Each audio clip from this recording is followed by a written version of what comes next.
안녕하세요 여러분, 반갑습니다. 한 주간 잘 지내셨습니까?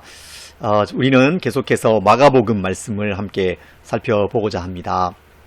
먼저 영화 이야기부터 좀 시작할까 합니다.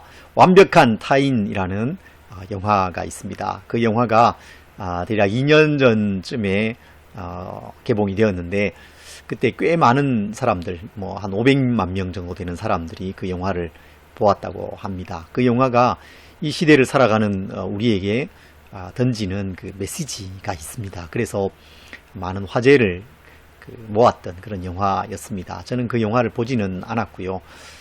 그 줄거리만 대략 파악하고 있습니다. 이런 내용입니다. 네 쌍의 부부가 서로 친하게 지냈습니다. 그러던 중에 한 가정이 집들이를 하게 되고, 그래서 네 쌍이 함께 모이게 되죠.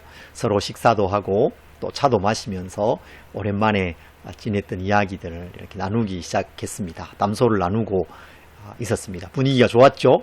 그런데 한 사람이 제안을 합니다. 우리 이렇게 그냥 있으니까 심심한데 게임 하나 할까 하면서 제안을 합니다. 그 제안이 각자가 가지고 있는 그 스마트폰을 테이블 위에 다 올려놓자는 것입니다. 그리고 걸려오는 전화, 또 문자, 카카오톡, 메일, 이 모든 것들을 함께 공개하자, 공유하자라는 그런 제안이었습니다.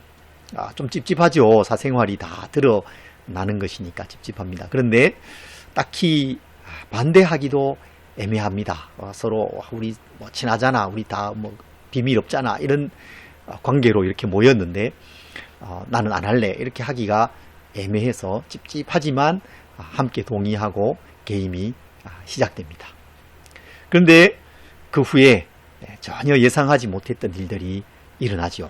친구들도 몰랐고 심지어는 부부 사이에도 전혀 알지 못했던 일들이, 사실들이 드러나기 시작합니다. 숨겨놓았던 일들, 부끄럽고 추한 일, 정직하지 않은 일, 부정한 일, 이런 일들이 다 드러나기 시작합니다. 그래서 그날의 모임으로 친한 친구라고 생각했는데 더 이상 친한 친구 아니었구나.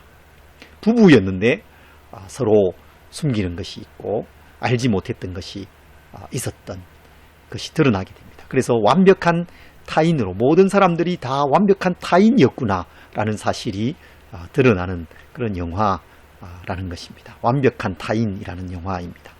부부라고 하지만 서로의 생각이나 또 삶의 깊은 부분들을 숨기면서 타인으로 살아가고 있는 이 현대인의 모습을 코믹한 하지만 아주 잘 꼬집고 있는 그런 영화라고 할 수 있습니다.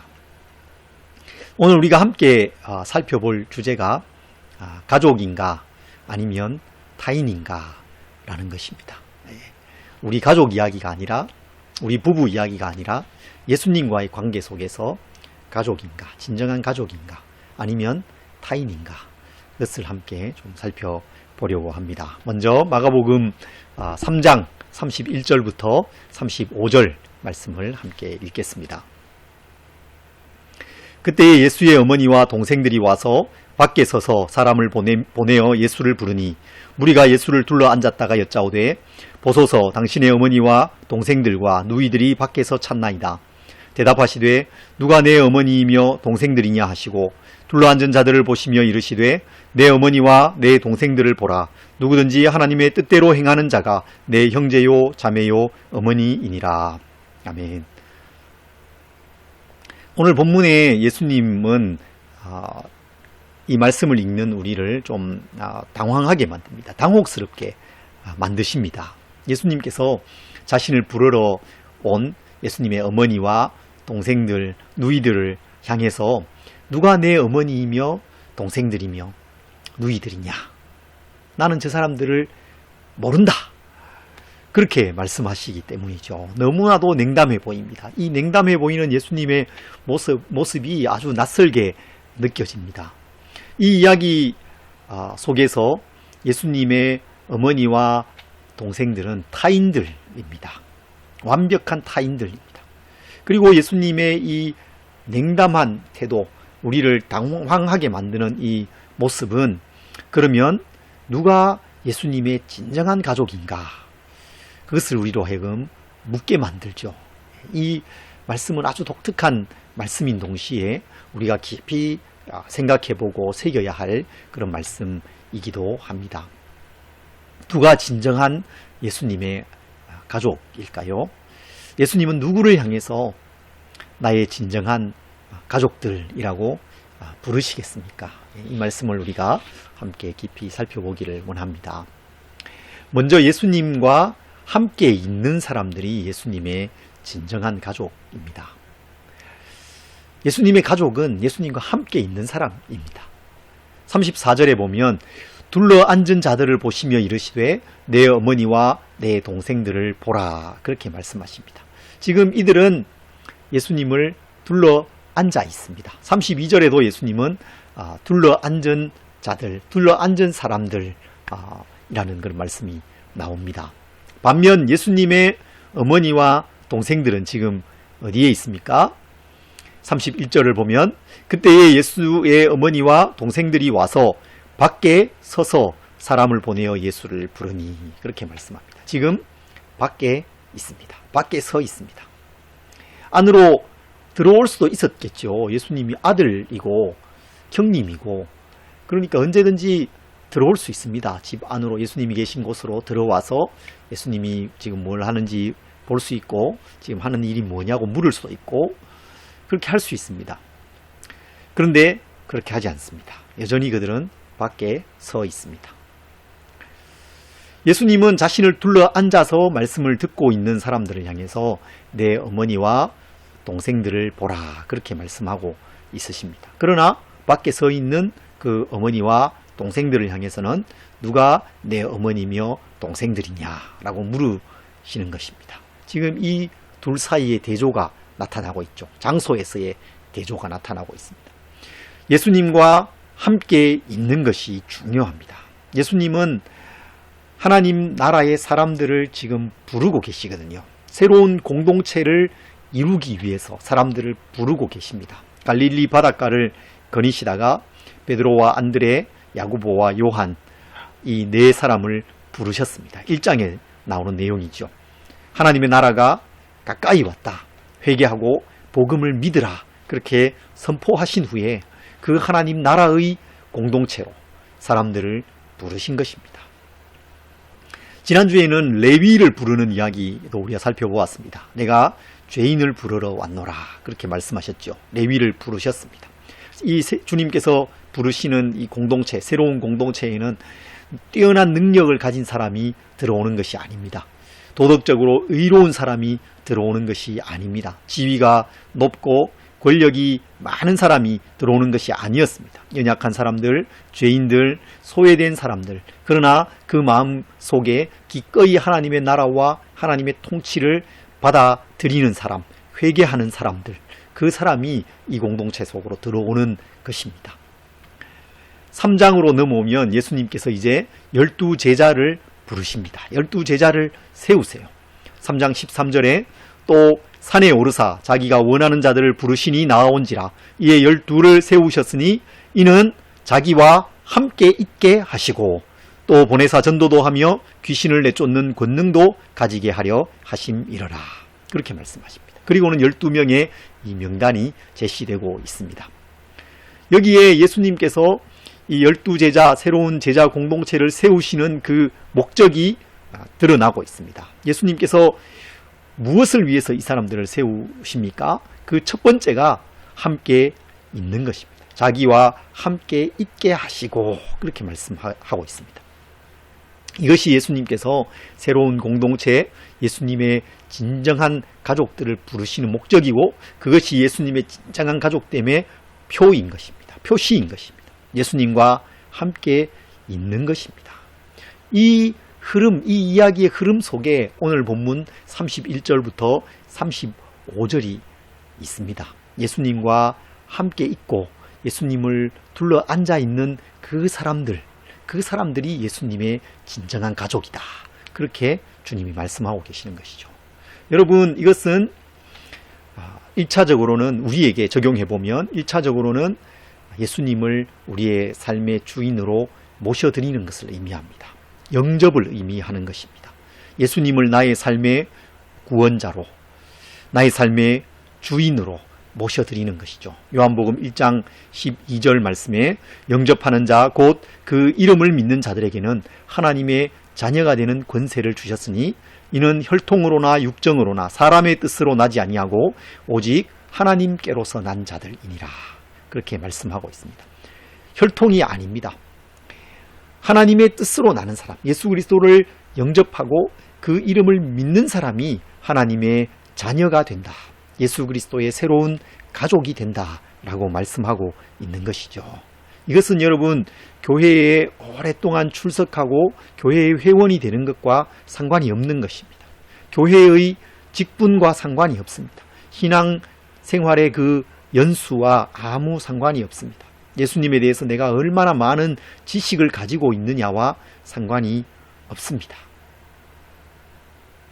오늘날 교회가 사람들을 너무 쉽게 그리스도인으로 구원받은 사람으로 인정하고 간주해버리는 경향을 볼 수 있습니다. 구원의 확신을 막 이렇게 주입시키는 거죠. 그러나 오늘 우리는 내가 정말 하나님의 자녀인가, 예수 그리스도의 가족인가, 또 구원받은 사람인가를 깊이 생각하고 또 돌아보아야 됩니다. 구원의 확신을 갖는 것만큼이나 우리는 우리의 구원을 의심해 보아야 됩니다. 사도 바울이 여러분 뭐라고 말했습니까? 내가 많은 사람들에게 복음을 전하고 그들을 하나님께로 인도한 이후에 내가 버림을 받을까 두려워한다. 그렇게 말씀했잖아요. 우리 자신을 다시 깊이 돌아보아야 합니다. 내가 하나님과 어떤 관계가 있는가? 내가 예수님의 진정한 가족인가? 아니면 여전히 타인인가? 내가 예수님을 참으로 영접하였는가? 내 영혼의 문제를 가지고 고민해 보아야 된다는 것입니다. 예수님을 영접하는 것은 예수님과의 관계의 첫 시작을 의미하는 것입니다. 예수님을 마음에 모셔드리고 하나님의 자녀가 되고 예수님과의 그 교제가 시작되는 것이죠. 여러분 혹시 아직도 예수님을 영접하지 않으셨다면 예수님을 마음의 구주로 깊이 영접하십시오. 예수님을 믿으시기 바랍니다. 이것은 또한 예수님과의 교제를 의미하는 것입니다. 지속적으로 예수님과 함께 머무는 것입니다. 동행하고 동거하는 것입니다. 요한복음 3장 20절에 보면 볼지어다 내가 문 밖에 서서 두드리노니 누구든지 내 음성을 듣고 문을 열면 내가 그에게로 들어가 그와 더불어 먹고 그는 나와 더불어 먹으리라. 함께 먹는다고 말씀하시죠. 레위 이야기 속에 예수님께서 레위의 집에 들어가셔서 함께 먹으셨죠. 제자들, 세리들과 죄인들과 함께 먹으셨습니다. 그것은 깊은 수준에서의 용납과 교제를 의미하는 것입니다. 서로를 수용하고 자신을 내어주는 것을 의미하는 것이죠. 오늘 우리에게 이것은 말씀의 교제 또 기도의 교제로 나타날 것입니다. 더 이상 예수님은 몸으로 우리와 함께 계시지 않으시지만 우리에게 주어진 이 성경 말씀 그리고 우리가 함께 기도할 때에 성령께서 우리와 함께 하시고 우리를 도우십니다. 깊은 영적인 교제 가운데로 우리를 부르십니다. 말씀을 깨닫게 해주시고 우리의 염려를 하나님 앞에 내려놓았을 때에 우리 마음속에 깊은 평강을 주시는 것이죠. 이런 것들을 통해서 우리가 예수님의 가족이라는 사실을 누리게 되는 것입니다. 예수님과 함께 있는 것, 그것이 가족됨의 표시입니다. 예수님과 함께 있기를 사모하고 즐거워하시기를 간절히 소망합니다.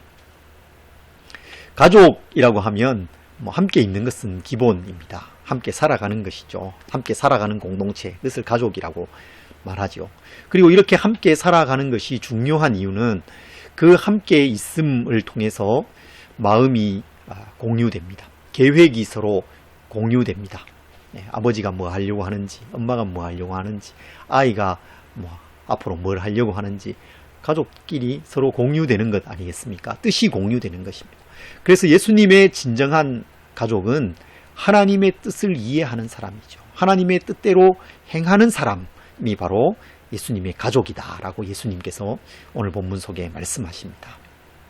오늘 이 이야기는 3장 20절부터 이어지는 이야기입니다. 이 부분에 보면 예수님에 대한 오해가 생기고 그 오해가 계속해서 증폭되어 가는 것을 볼 수 있습니다. 21절에 이렇게 말씀하고 있습니다. 예수의 친족들이 듣고 그를 붙들러 나오니 이는 그가 미쳤다 함이러라. 예수님이 미쳤다는 소문이 들리기 시작했습니다. 그래서 예수님의 어머니와 동생들이 예수님을 지금 그 미쳤다는 소문을 듣고 잡으러 나온 것이, 잡으러 나왔다라는 이 말씀은 체포하기 위해서, 체포하러 나왔다, 그런 의미입니다. 그리고 22절에는 예루살렘으로부터 온 이 서기관들이 예수님을 향해서 그가 바알세불이 집혔다라고 비난하고 있습니다. 바알세불, 귀신의 왕, 사탄의 왕의 힘을 입어서 귀신을 지금 쫓아내고 있다, 그렇게 비난했죠. 30절에는 더러운 귀신이 들렸다라는 오해를 받고 있습니다. 표현이 다를 뿐 서로 같은 의미죠. 미쳤다, 귀신 들렸다, 바알세불이 집혔다, 같은 의미입니다. 예수님이 제정신이 아니고 귀신 들렸고, 그래서 지금 아주 이상한 일을 하고 있다는 소문이 퍼졌고, 그런 오해가 증폭되고 있는 것이죠. 그러면 예수님이 지금 하고 계시는 것은 무엇입니까? 진정으로 예수님이 하시고 계시는 일이 무엇입니까? 그것은 하나님 나라의 일을 하고 계시는 것입니다. 하나님 나라를 선포하셨습니다. 그리고 그 선포에 따라서 하나님의 나라가 이 땅 가운데 매우 강력하게 임하고 있다는 것을 예수님께서 그 사역을 통해서 보여주셨습니다. 귀신을 내어 쫓으십니다. 병을 고쳐주셨습니다. 하나님의 말씀을 가르치시는데 그 말씀이 매우 권위 있는 말씀으로 선포되었습니다. 사람들이 느끼기에 그 권위를 느낄 수 있을 정도의 그런 말씀과 사역이었다는 것입니다. 그리고 그 하나님 나라에 대해서 사람들이 반응하고 돌아올 것을 주님께서 촉구하셨죠. 회개하고 복음을 믿으라. 하나님 나라를 그 삶 속에, 그 마음 속에 깊이 받아들일 것을 강력하게 촉구해 주셨습니다. 그런데 사람들이 그걸 오해했다는 것입니다. 귀신의 왕 바알세불을 힘입어서 귀신을 쫓아낸다, 귀신 들렸다, 미쳤다, 그렇게 말하는 사람들이 있었습니다. 그들을 향한 예수님의 반응은 매우 강력했습니다. 강력하게 그 오해에 대해서 반박하십니다. 물러나지 않으시죠. 매우 강하게 반박하세요. 먼저는 논리적으로 반박하십니다. 사탄이 사탄을 대적할 수 있겠느냐? 나라가 스스로를 대적하면 그 나라가 망하지 않겠느냐? 집안이 스스로를 대적하면 그 집안이 망하지 않겠느냐? 그렇게 논리적으로 그것이 합당하지 않다고 반박을 하시죠. 그리고 그 후에는 더 강력하게 그들을 향해서 경고하십니다. 사람의 모든 죄와 모든 모독하는 일은 사하심을 얻되 누구든지 성령을 모독하는 자는 영원히 사하심을 얻지 못하고 영원한 죄가 되느니라. 성령 모독죄, 영원히 용서받을 수 없는 죄라고 지금 그들을 경고하고 계시는 것입니다. 지금 예수님을 통해서 하나님의 나라가 임하였고 놀라운 성령의 역사, 성령의 일하심이 나타나고 있는데 그것을 비방하고 반대하고 모독하는 사람은 결코 용서받지 못할 것이라고 주님께서 그들을 경고하고 계신 것입니다. 강하게 반박하셨습니다. 여러분, 이렇게 예수님의 사역이 지금 본격화되고 있습니다. 하나님의 나라가 강력하게 이 땅 가운데 임하고 있습니다. 예수님에 대한 반대도 고조되고 있지만 예수님은 그들을 향해서 강력하게 반박하시고 그들을 경고하고 계시는 그런 상황이었습니다. 그때 예수님의 어머니와 동생들이 예수님을 찾아온 것입니다. 그런데 이들이 예수님이 하시는 일이 뭔지 알고 예수님을 이해하고 예수님을 도우러 온 것이 아니었죠. 이들이 예수님의 가족이라면, 여러분, 가족은 가족이 하는 일이 뭔지 알잖아요. 그리고 이해하잖아요. 세상 사람들 다 이해 못해도 가족들은 이해하고 지지해주고 격려해주고 도와주는 것 아니겠습니까? 그게 가족이죠. 그런데 이들은 예수님이 하시는 일이 무엇인지 몰랐습니다. 예수님을 미쳤다고 생각했습니다. 예수님을 그래서 잡으러 온 것입니다. 하나님의 나라를 받아들이는 것이 아니라 오히려 하나님 나라를 반대하고 있는 것이죠. 그래서 예수님께서 비록 그들이 육신의 어머니이시고 또 동생들이었지만 그들을 향해서 냉담한 반응을 보이셨던 것입니다. 또 이 냉담한 반응을 통해서 예수님의 참된 가족, 예수님의 진정한 가족이 어떤 사람인지를 보여주신 것이죠. 예수님의 그 진정한 가족이 어떤 사람입니까? 예수님의 말씀처럼 하나님의 뜻대로 행하는 사람입니다. 예수님이 하시는 일이 무엇인지를 아는 사람입니다.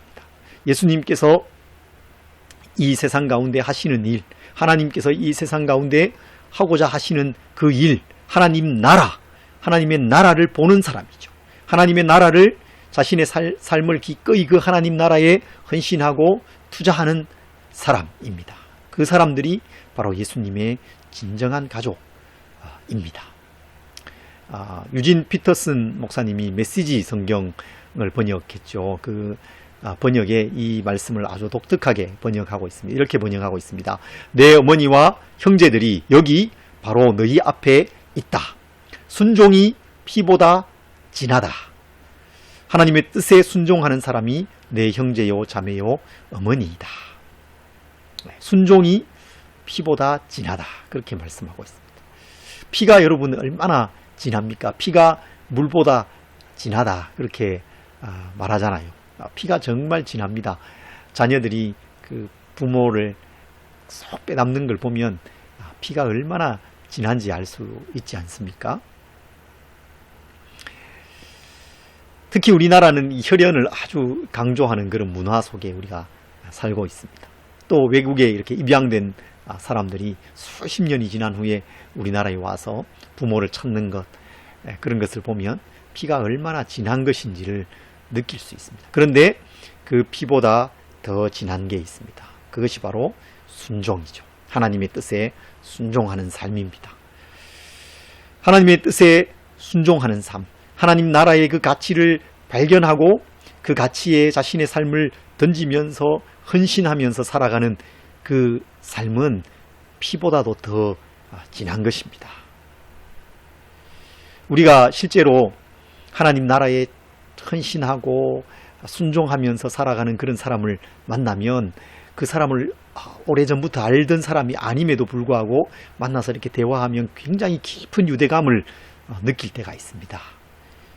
피보다 더 진합니다. 때로 그것이 피보다 더 진할 때가 있습니다. 그런 것을 느낄 때가 있습니다. 그것이 하나님 나라의 가족됨인 것입니다. 예수님께서 우리를 그런 새로운 가족으로 부르시고 그런 우리를 통해서 하나님 나라를 이루어 가시는 것입니다. 여러분, 예수님께서 오늘 우리를 예수 그리스도의 그 진정한 가족으로 부르고 계세요.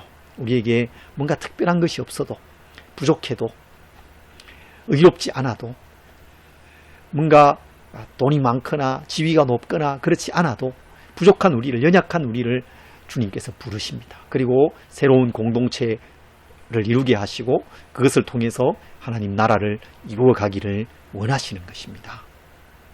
하나님의 뜻을 분별하고 그 하나님의 뜻을 행하는 삶, 그것이 너무나도 중요한 것입니다. 여러분, 이 시대를 향한 하나님의 뜻이 무엇이겠습니까? 이 시대 교회를 향한 하나님의 뜻이 무엇이겠습니까? 또 나를 향한, 우리 가족을 향한 하나님의 뜻이 무엇이겠습니까? 그것을 우리는 계속해서 물어야 됩니다. 하나님의 선하시고 기뻐하시고 온전하신 뜻이 무엇인지 분별하도록 하라. 그렇게 사도 바울이 말씀했지요.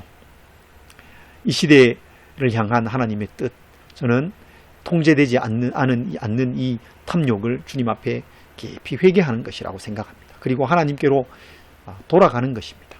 코로나와 폭우, 이런 것들이 그 근원으로 가면 인간의 탐욕이 있습니다. 죄가 있습니다. 하나님을 인정하지 않는 그 삶이 있습니다. 하나님께서 우리에게 깊은 회개를 요구하고 계시는 것이죠. 이 시대 교회를 향한 하나님의 그 뜻이 무엇이겠습니까? 교회가 아주 큰 위기를 만났지 않습니까? 이 시기에 하나님께서 교회의 정결함을 요구하고 계십니다. 참된 예배를 요구하고 계십니다. 그것이 하나님의 뜻이라고 말할 수 있습니다. 정의로운 삶을 요구하고 계시죠. 우리 가정과 나를 향한 하나님의 뜻이 무엇인가 진지하게 물어야 됩니다. 내 삶을 통해서 어떻게 하나님 기뻐하시는 삶을 이루어 갈 것인가 물어야 되는 것이죠. 발견해 가야 됩니다. 어떻게 발견할 수 있을까요? 주님과 함께 있음을 통해서 발견할 수 있습니다. 함께 있으면, 그 말씀을 들으면 하나님의 마음을 알게 됩니다. 하나님의 뜻을 알게 됩니다. 그리고 그 뜻을 행할 힘도 주님께서 우리에게 주시는 것입니다. 여러분은 예수님의 진정한 가족이십니까? 아니면 완벽한 타인이십니까?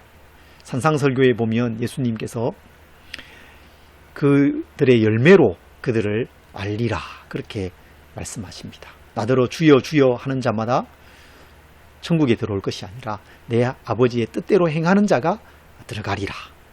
그날에 많은 사람이 나에게 와서 주여 주여 우리가 주의 이름으로 귀신을 쫓아내고 권능을 행하고 그렇게 하지 않았습니까? 선지자 노릇하지 않았습니까?